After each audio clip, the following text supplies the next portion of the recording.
Hello, we're now on video. What are we on today? 30. So it's 61 videos that we've done so far today. So the subject today is, when is it okay not to be emotional?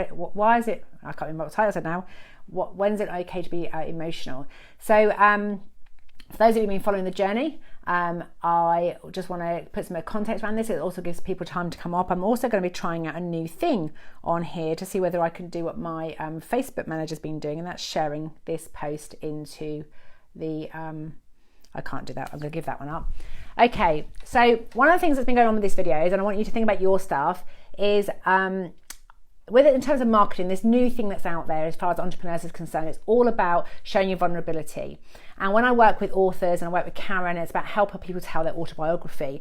And there's a good way and there's a bad way in where you can express to people that you have struggled with these things. And so it always comes back to what I talk about, my confidence model, which is what I'm writing about in the book now. What's your purpose for talking? And so what is the outcome you want? So there are times when we are talking because we want to express our emotions, because we need to physically get them out of us, but they have a negative impact on the other people that we're talking to. And then that can come back. So people get angry, or they get upset, or they get irritable, or they interrupt us, or do whatever they're doing. And so I want to talk about, why is it not okay always to share your emotions? And I think the great example to give this to is if we look at children. My grandchildren are here at the weekend, and they're just coming up for 2, and they're twins, and they were running around like really sort of scatty like this, get really excited. And if they fell over once, they fell over a dozen times, and they would bang their heads, bump their things. And one of the times my grandson fell over and really hit his head against the wall, and I went like that. Okay, he actually was more upset and reacting to my emotional outburst than he was from the physical hitting of his head. And it's a really good example that when we are, as human beings, one of the things I want to be aware of is when we are asking people to listen to our emotions, it's physically has an impact on us. If you haven't watched it already, please do watch Hannah Gadsby called Nanette on Netflix. It's a comedy sketch by a lesbian, Australian lesbian, who talks about the shame and the trauma, and she talks about how comedy works in terms of she builds up tension and then she releases it with humour. And when I trained as a listener, then we're trained as professional listeners to listen to people when they're having an emotional reaction or they're articulating themselves, and we are trained to manage our reaction or response to it. So we don't show any of that emotion, and we honour it and we allow them to have that space. But I am physically having to do something in order to not have that reaction. And when I first started as a trained facilitator, I had all sorts of stuff going out, and then after the session I would have to go and unpack that stuff. And the more that I got to know who I was and how I triggered the things that triggered me, the less things that other people talked about, less they impacted me. But that took time. That's something that I had to learn to do. So when you think about your everyday relationships, whether you're talking about your children, your clients, your staff members, or even the relationship with yourself, when you're networking online or networking offline, when you are showing your emotions, whether you're really angry, or you're really excited, or you're really sad and hurting, it actually creates a state of tension for the person who's listening to you. And those who are not skilled or resourced in order to experience the emotional reaction inside of them, they're likely to have a reaction to it. And a number of things will happen. Either they'll get angry, they may cry, they may withdraw, they may stop talking. And so we end up with this bind in our relationships where we're perhaps expressing how we are and other people are not responding the way that we want them to. And that's because they're reacting to the emotional tension that is created when we are expressing how we feel. So let's take that back to marketing. One of the things that you may not have consciously been aware of, over the last 60 days, I've been learning how to tell stories that highlight that I have got experience in this area, that I know how that feels, and I know the frustration, and I can talk through some of the challenges. So sometimes I I was actually talking because I was physically experiencing emotion, and then I went off on a tangent. And this is what we all do when we're talking. So I want you to think about it today. Is one of the things that I've realized that I talk about with the authors is if your purpose for sharing your emotion is because you want people to hear you and understand you, then usually the best way to express that emotion is in the past tense. So i.e., if something's triggered you and it's pushed your buttons, separate from having a conversation with them about it, is you take a moment to actually think about, what was just happening for me? What is the impact? And then when you tell them about how it felt, it's a past tense experience, and you've got a new learning from it, and you can say what you want. What we generally do in our conversations is we just blurt out our emotion. When you do that, it really makes me crass, or we just burst into tears, and they're kind of looking at us and they don't know what's going on. And that's okay once in a while. But if you were like me, I'm going back 6 or 7 years ago, I was holding this space for my clients, okay? I am a really good facilitator. I'm able to create a really safe space for people to be themselves in one-to-one or in groups. And I was doing that. And then at home, my daughter was coming home from school, college. She was really angry. And I was holding the space. I was doing 2-3 hours while she was having a go. She was ranting and I wasn't reacting. I was parking. And then eventually I would scream and shout. I'd swear at her. One time I pushed her away. And I was behaving in a way that I really didn't like about myself. And at the lowest point of that point, I started to believe that I wasn't a good mother, that I wasn't any good to her, and actually me being in her life was making things worse. And at that point, I was saying to my husband, I was telling him over and over again that I just want to die. Now I want you to imagine that if you are the person who's losing your cool, who's really angry, if you're the person who is getting really teary, if you're the person that's really frustrated, you're in overwhelm, and you constantly keep talking about how you feel, or you just keep expressing your emotions on an ongoing basis, traditionally what happens, the brain is hardwired to protect us. So if you're speaking like that, either on the video for your marketing, or to your loved ones, or to your clients, or to your friends and family, the way the brain works is the first time it goes, oh, okay. So they're a bit unhappy in it, and they can kind of listen to it. Second time, they're like, oh, this is familiar. I've seen this before. The brain is hardwired to look for patterns. Third time, this is the third time that you've behaved in this way. They are now going to start having protection mechanisms. Their body's going to go, okay, well, when this happens, they go into anger, and this makes you feel uncomfortable. So it starts to filter, it starts to block, it starts to distract. They might start taking the mickey, they might laugh, they might cry, they might get angry, they might talk over you. They stop being able to listen because your emotional response is creating an emotional reaction in them. So be aware that if you've done these things 2 or 3 and 3 or more times, it's now become a pattern of your behavior, and other people are going to have a pattern where they're going to react to you. And that doesn't work. You end up in drama. And if you're the one that's frustrated with it, the good news is you can change that behavior. So if you feel that other people aren't listening to you, there's a good chance that you've ranted, you've moaned, you've talked about something from an emotional place. But what you haven't done is taken them through with clarity and confidence, with a solution you want, highlighting your strengths, highlighting their strengths, and being very clear about what needs to change and what kind of resources and support you need. So I want you to think about these 3 things, is that when it comes to expressing your emotions, it's really important that these are 3 things that you can do. 1, you need to absolutely know yourself well. Okay? When you know how you do you at your best, when you're working at your best, when you're learning at your best, when you're living at your best, when you have an emotional reaction, you will know when it's out of the norm. Okay, when things change, generally speaking, we'll have an emotional response ourselves to it. The brain, doesn't matter how much you say you love change, you might have a flippy tummy, and one of us might describe that as nerve and fear, and other people goes, oh, it's great, it's adventure and it's adrenaline. But we have an emotional response inside, and one person will label it one thing, and another person will label it another thing, and depending on your map of the world and how you file things and how you experience it and how your life has got you to where you are now. But when things change, you'll have an experience. What most people don't do is don't pay attention to it when it's just a niggle. They ignore it, it happens again, they ignore it, they happen again. And then when it's built up over time, eventually, and it's usually our loved ones, it all comes out either as like rage or anger, or it comes out as tears, it'll come out as an emotional outload.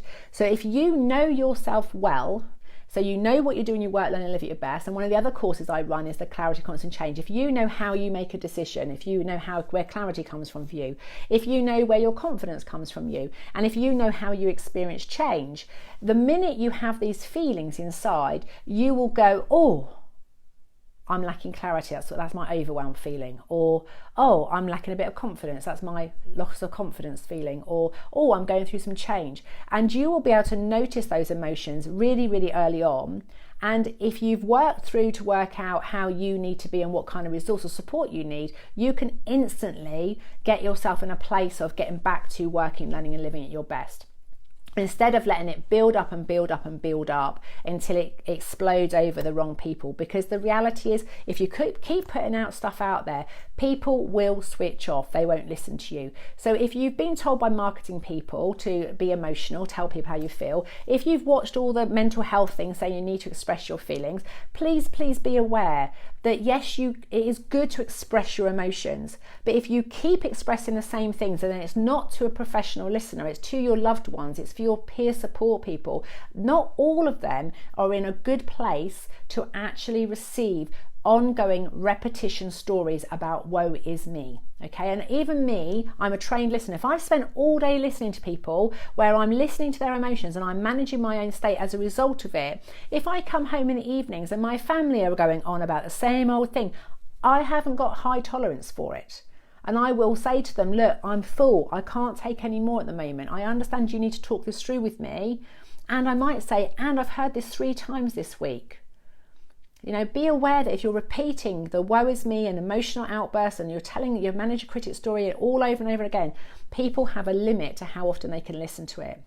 And what they need is, yes, express it, but then talk about with clarity what you want, talk about what is working, and talk about what needs to change. And then talk about what you need in terms of resource and support to get that change to happen. So that can only happen if, number one, you know yourself. Okay. Number 2, and I'm just going to check my notes, be aware of the environment. Sometimes you might really know yourself really well. So I know myself really well, and I pride myself on my self-awareness and my willingness to share with you when things aren't working. But our 5 senses are tuning into smell, taste, feel, what we hear, what we see. Now, I know what I need to work at my best, and I went off to Kefalonia. I thought I'll have a month that takes me away from all my distractions, my family, and it turned out to be, because I've never been to a hot country for that length of time, and actually the heat and the cicada noises and my husband working and not being on holiday, all of that stuff, the stimuli that was around me was really distracting me. I've got back home, I'm in my space, and you probably can notice the difference on my videos. I'm immediately in that zone. So be aware that when you're talking about emotions, of what space you're in, and also if you're expecting other people to listen to your emotions, be aware that lots of things can trigger them to have a reaction to you, and you can have lots of things that trigger you to have a reaction. And a couple of examples, I remember talking to a lady years ago who suffered with PTSD, and she had a C-section, and when the first thing when she woke up, she touched the cold bar on the hospital bed, and so her body, her mind had anchored that feeling with that near-death experience, that fear. So every time she touched cold metal, it brought back those emotional triggers. I've worked with people who deal in the domestic violence area. I do quite a lot with Women's Refuge, and one of the things with them is that if you think about all the smells, you've got, for you maybe Christmas is a really joyful time, so you've got cinnamon and you've got Quality Street and the smell of turkey and cranberry sauce, and you've got holly and the pine leaves, and you've got all the tinsel around you, and it's all the things that you see. They're things that we put up every single year. But if somebody has been through domestic violence, and the minute the Christmas stuff comes out and the smell of alcohol comes, they take them straight back to a place of where they were abused. it wouldn't have mattered what you were saying or what emotions you were triggering. It could be the smell of your breath with whiskey on it that has actually triggered them to have an emotional reaction. And so it's just being aware that smell, taste, it could be, if you're asking people to listen to you and maybe you're being very emotional when you've had a drink, if they've had a past experience where alcohol or smell has an association with violence, if you raise your voice slightly and you've got alcohol in your breath, it can trigger all sorts of stuff for people. And being aware of yourself when you're out there. So if you want to be able to express yourself emotionally, you need to be aware of the fact that when you're expressing yourself emotionally, the tone of your voice, the anger in your voice, your emotions, your words, the language you're using, that person you're speaking to may have past experience when they were really young and someone shouted at them with that particular kind of voice, or they used that kind of word. And even though they are really resilient and capable of listening to you right now, that takes them back to being quite a young child and that will bring up an emotion in them, and they can't listen to you because they're dealing with their own emotions that are going on. So for your own benefit, think about when you're working, learning and living at your best, when you're expressing your emotions, where are you? What's the environment like? And be mindful that you might be able to talk to your partner while you're walking along, and it really works really well, but when you sit side by side it doesn't. One of the things that Mark and I found out, Mark is quite comfortable if we're like sat side by side watching TV, and he'll put his hand on my knee and he feels connected. I only feel connected and like we're really communicating when we're eye to eye. So on date nights, we specifically go to a pub or a restaurant and we sit opposite each other. On date nights, we will sit at the table and we'll sit opposite each other. Most of the time, we sit side by side because I don't need that connection all the time. I'm not saying that Mark does, but I kind of adapted to that works. But on a date night, we tend to shift places. So that's about my environment, my space, that what space Mark is in.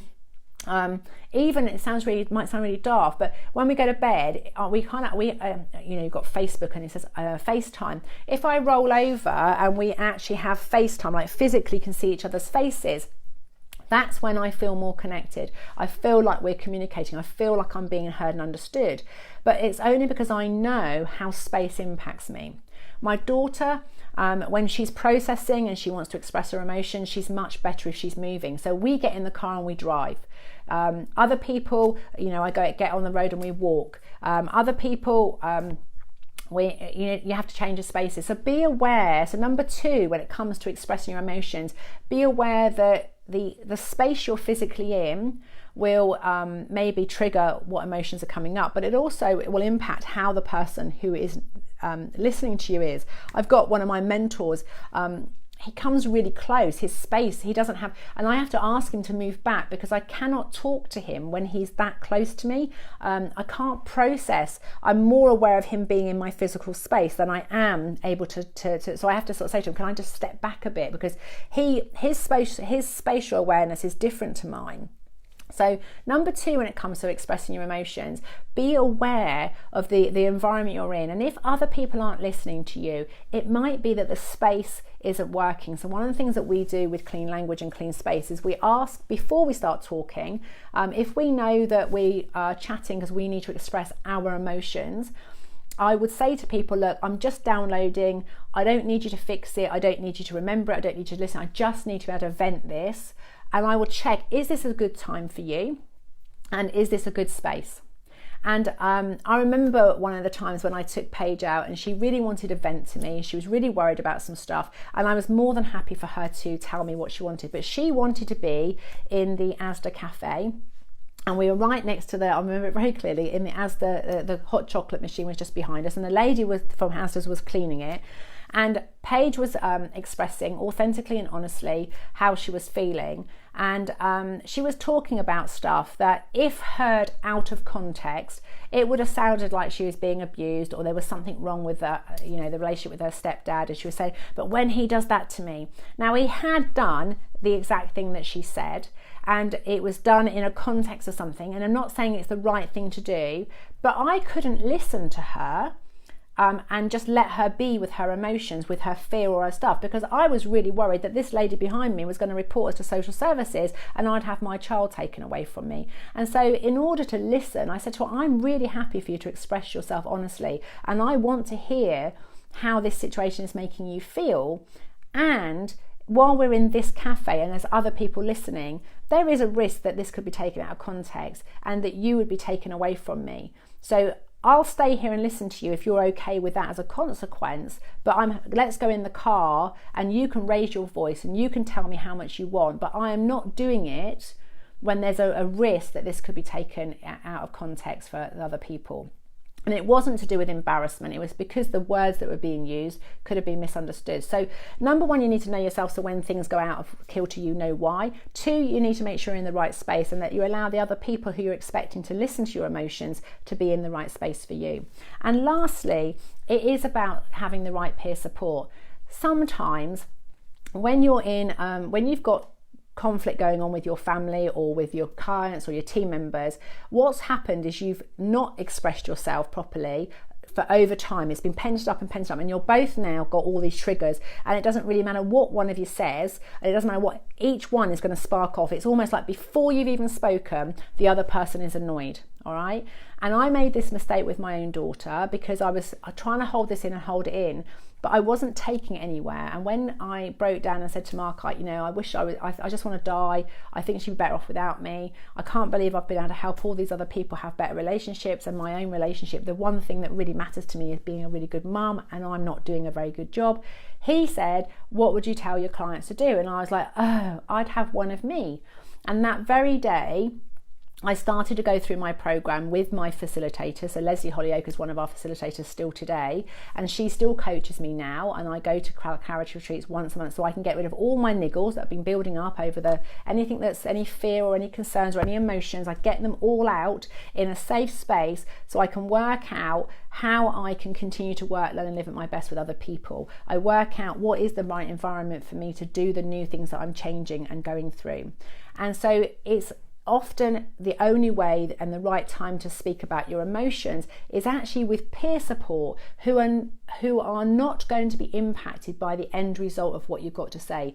It's important to go and have those conversations. And I was talking to my mentor yesterday, and he was saying, Cheryl, there's a difference between networking, where you're going there with the intention to get business, and there's networking where you're going there for peer support, and they cannot be the same. Always. Sometimes they can. It depends on the mentality of the group, but it's like not everybody, once they've seen you as somebody who's not coping, they may not trust you with that business.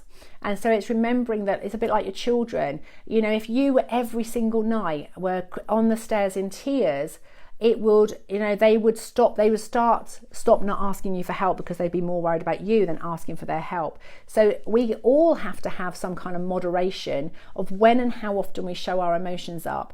Now, I don't believe that, particularly with children, that you should show no emotion. I don't believe in business or in management or in leadership that you should be this ice cold maiden, that you don't show any of your emotions. And the reason I don't believe in that is because other people perceive that when they're having fear, when they're angry, when they're upset, when they're in drama, they start to believe that it's just them. And when they're comparing their inside with your external, they think there's something wrong. I think it's good to sit down with children and tell them stories and your staff of times in the past when you have struggled with your emotions. I think it's good, and then tell them how you got out of it. You can do that though if you've actually gone and had some training, whether you've actually invested in yourself and you've learned how to manage your emotions, where you've learned to manage your criticism. And once you tell those stories and then you help ask them questions so they can manage their emotions, then when you're together, you can both be your true self. And if one of you needs to express your emotions more than the other, you can ask them, are you in a good place to hear this? And if they're not, you have to respect that. Sometimes you need to chat with a purpose of expelling your emotional turmoil, but the other person is not resourced. It's not a good time. They've already just read something on Facebook. They've had a text from somebody else that's upset them. They've had an email. They've had a contract cancelled. They've already got their own emotional stuff that they're trying to process, and you throwing your stuff on there is not a good idea. And so with that all in mind, what I've come to realize in terms of these videos is that my job is to show up with you and show you how to be the best version of yourself, to show you and share with you how you can get heard and understood. And I want to come from a place of clarity and confidence, all right? I know how to do all of this stuff. And occasionally I'm going to have some emotions that I'm going to be going through. So doing these videos and having done them for 61 days now, and my purpose for doing them was so I could practice and learn how to tell these stories as I've done today, where I go back over and show some of the emotion and then I give some practical steps on what you can do going forward. It's taken me 60 days to get it right, okay? And in the interim period of that, I've had to put stuff out that hasn't felt right, it hasn't got a good feedback. I've had some feedback from my clients, I've had feedback from my Facebook manager, my marketing managers.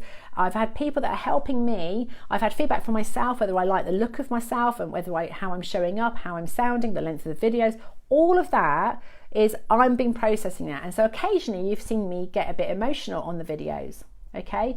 But the difference now is that is as much as the emotion is. And then I've said to Mark, I just need to know I'm stretching myself, I'm a bit uncomfortable right now. And he says, how can I best support you? And I said, just be aware that even though I'm not doing what I used to do, like 7 years ago, I'm not in tears on the floor, I'm not throwing things around, I'm not having a tantrum going, I can't do this, I don't want to do this anymore. I'm not doing any of that anymore. I don't have all that drama on the outside. That doesn't mean I'm not uncomfortable on the inside. So I've been able to tell him I'm feeling uncomfortable. And I've said, I need you to help me remember what is working.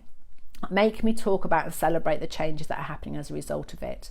And that's what I'd invite you to do, is if you are feeling very emotional and you are constantly pouring your emotion, whether it's anger or tears or frustration or overwhelm, if you're pouring your emotion over people that really matter to your success and happiness, it's not good for you or for them if you're telling the same story over and over again. So I would say to you today, hit the pause button, stop, and start thinking about what is working when you're working, learning and living at your best, both independently and with other people. Start to repeat that out loud to other people. Think about, where do you need to be?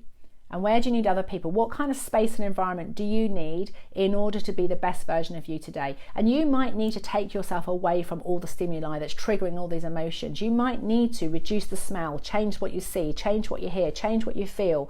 You might need to change that environment, but ask yourself, where do you need to be? And trust yourself. You know so much more than you think you do. And lastly, if you still can't do this on your own, make sure you reach out and get peer support.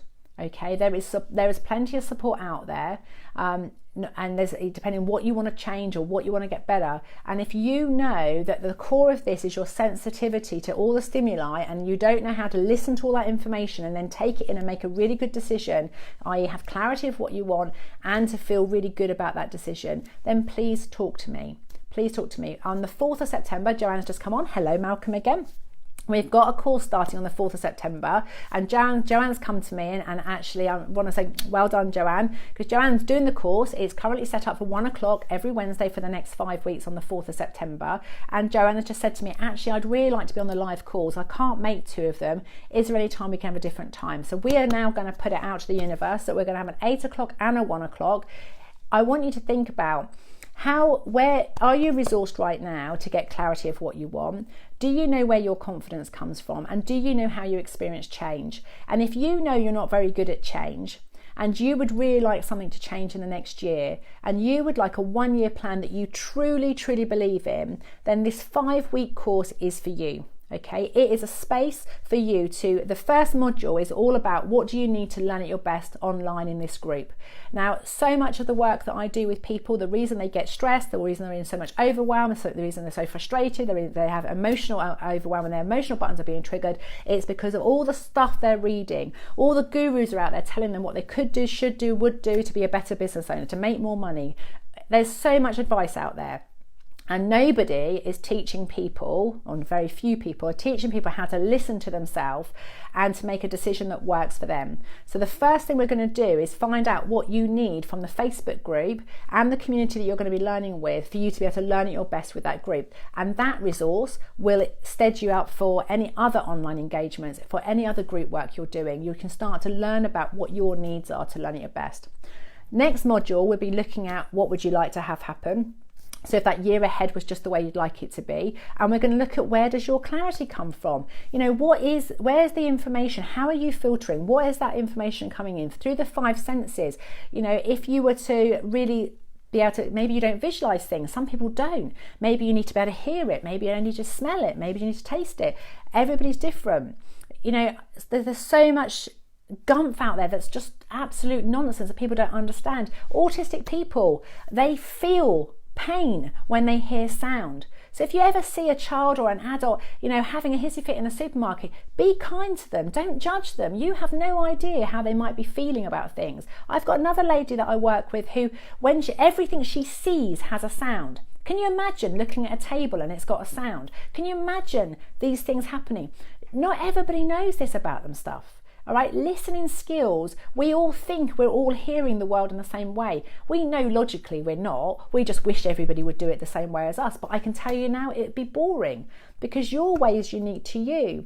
So come along and find out where does your clarity come from? How are your 5 senses influencing you in terms of how you take information in and how you process it? Week 3, we talk about confidence. You know, where does your self-belief come from? You know, are you somebody that really needs encouragement? Do you need cheerleaders outside of you? I'm really high auditory. So if somebody outside of me says, Cheryl, you're doing a great job, and Malcolm, you know, you underplay yourself so big time. And I often have said to you what a catalyst for change in my life you were. But in September 2015, Malcolm asked me to come and speak at Business Builders, and on that day I'd been networking in BNI for 3 years. I'd been networking on the circuit for 6 years, and I hadn't got very many referrals from anybody. If I spoke to someone and they confided in me in their problem and I said I could help with you, I quite often got business. But every time I got really busy in my business, I didn't have time for those one-to-one conversations. So I then would go to feast and famine. I'd lose, not have any business, and I'd have to go back out again. And I couldn't find a consistent way through. And Malcolm believed in me. He saw something in me. And I went and spoke, and I got 17 leads on that day, and that really boosted my confidence. And I even asked who knows me, who likes me, and who trusts me. And Malcolm said, I don't really know you, but I like you and I trust you. So something about me, he drew in. He didn't really know me, but he liked and trusted me, and he gave me that opportunity to go and speak. And what I know about me is when somebody else believes in me, it's like something lights up inside of me. And I was taught for years that that's really needy, that to need affirmation from outside.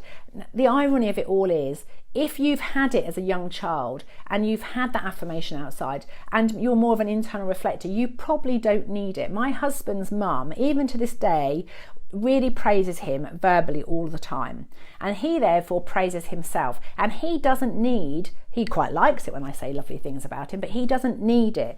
I didn't have that as a foundation when I was younger. I had people talking about other people being good, but they never really told me directly to myself. And so as an adult, I felt quite needing people to praise me, but I did have to get a peer support group that would actually tell me what I was doing really well. And in this 5-week course, you will start to learn about your cheerleaders, and you'll start to become a community of people where you can say, can someone tell me what it is I'm doing really well? You can ask for feedback, you can ask for affirmation, you can ask for encouragement, and you won't be put down for being needy. Sometimes confidence comes from doing something, experiencing the change and the transformation, and sometimes we need those encouragers outside of us to tell us that we're doing okay.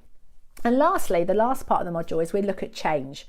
That whatever decision you're going to make, if you want the whole year for this year to be the same as it was last year, ironically, still things will change. So if you're trying to keep things stable and everything around you is changing, you still have to be able to adapt to the external change and keep yourself steady. If what has been going on so far you want to change, every time you change something, you're going to have to reprogram your brain to have a new way of thinking. You're also going to have to let go of something. So it's almost like a grieving process. And some people don't like letting go of stuff. So you're going to find out on this course, how can you manage, how do you experience change? And for some people, change is just like you've put a carrier bag over their head and you're suffocating and taking all the air off of them. It's like it really, it's debilitating. And other people are like, yay, bring it on. Nothing's settled. But did you know that the human brain needs certainty and uncertainty? So we're always in this bit of a dilemma that part of us wants things to be the same and some of us wants it to change. And as a human need, we need both, and we will switch between one. Guess what? It's going to keep changing. So if you don't know your model, you don't know how you experience change, you will often be experiencing stimuli outside of you. It will be coming in, knocking confidence. You'll lose clarity on your decision-making process. You'll keep changing your mind. You'll change how you turn up in the world, which is exactly what I've been doing over the last 10 years. And I'm now getting much more grounded, and I'm now taking my own advice. But when on this course, you'll start to find out how you experience change. But because you're doing it in a group and you're doing it online, you'll also understand that if other people do it differently, you'll have more honour and respect for other people's change models. But if other people have got a really great change model, you can pinch it if you want to. I share with you my clarity, confidence and change models. They're just what works for me, and you're happy to pinch it if it works for you. But you're going to find out what your own models are, and then you can have that better ability to be flexible with change. And then lastly, we finish with next steps. So we look back over the whole course, week 5, and we look at what's worked, what have you learned about yourself in terms of learning in a group environment, what have you learned about yourself in terms of what you need for clarity, what you need for confidence, and what you need to be able to manage change. And we plan your next 90 days, 30 days, 7 days, and you leave with the one thing that you're going to do every single day for the next 7 days, and the one thing that you're going to do to make that 1 year plan become a reality. So if that's of interest to you, please comment below, because we're now taking in the last final applications ready for that course to start. And I would love you to have absolute confidence in your 1 year plan. But more importantly, I want you to have confidence in yourself, confidence in your decision making, and more importantly, confidence in the way you show up. And if you are just at the moment where you've just got a few niggles and you know things aren't right, this is the great time to come and work with me. I would love to get you now when you've just got some niggles. I hate it when people have niggles for years and years and years and years, and they come to me when they're in crisis, when their business is falling apart, which has now impacted their marriage, which is now impacting their children. You've got so many complex relationships being impacted simply because you don't know yourself well enough. You're not hearing and understanding what you need to get clarity. You don't know what you need to have confidence, and you don't know how to handle change. But once you know those 3 things, everything and anything is possible. Okay? Lots of love. Thank you so much for listening to me over the last 61 days while I got clarity and confidence and I went through that change model. What I'm hoping you're going to start noticing is some really clear educational videos. Some will be short, some will be long. They'll vary in time, depends on what's come up for me. But please just comment below. Do you want to know more about the Clarity, Confidence and Change program? Do you want to be online? Do you want to be more effective with your online communications? Do you want to have a 1 year plan that you truly believe in? Then please comment below. And what I'd really love, if this is not for you, but you found this interesting and insightful, please hit the share button. Okay, I need your help. What would help me is if there's 10,000 people right now today sat in their home in tears because they went to a networking event and for the umpteenth time they've spoken and nobody's heard them and nobody's buying. There's people out there that are trying to help a teenager get through their GCSE results right now that are really struggling. They don't know how to deal with change and it's really upsetting them. There's people out there that are in marriages that they understand that their partner isn't good at something, but they really wish they could be, and they don't know how to create the change and manage themselves through it. So if you have found this video useful, please love it, because Facebook loves it if you do that. Please hit the share button. If you didn't like something about the video, if you find yourself even hesitating sharing it, please tell me what it is that's missing. What is it that needs to be on these videos for you to have the clarity and confidence to share it with your network? Tell me, because if I don't have your feedback, I can't reach all those people that I want to reach, and I want to help 100 entrepreneurs in the next 12 months to be the very best version of them so they can change the world in the way that they're on the planet to change the world, but more importantly, not allow it to ruin their immediate world. Make sure they've got really good relationships with their family, friends, and that they're having fun during the process of change and growth that they're going to go through with their business. Lots of love. I look forward to your feedback, your comments and your sharing. I'm convinced that this is going to be the most shared video out there, and I can only do that with your help because I can only share it so many times myself. Lots of love to you all. Speak to you soon.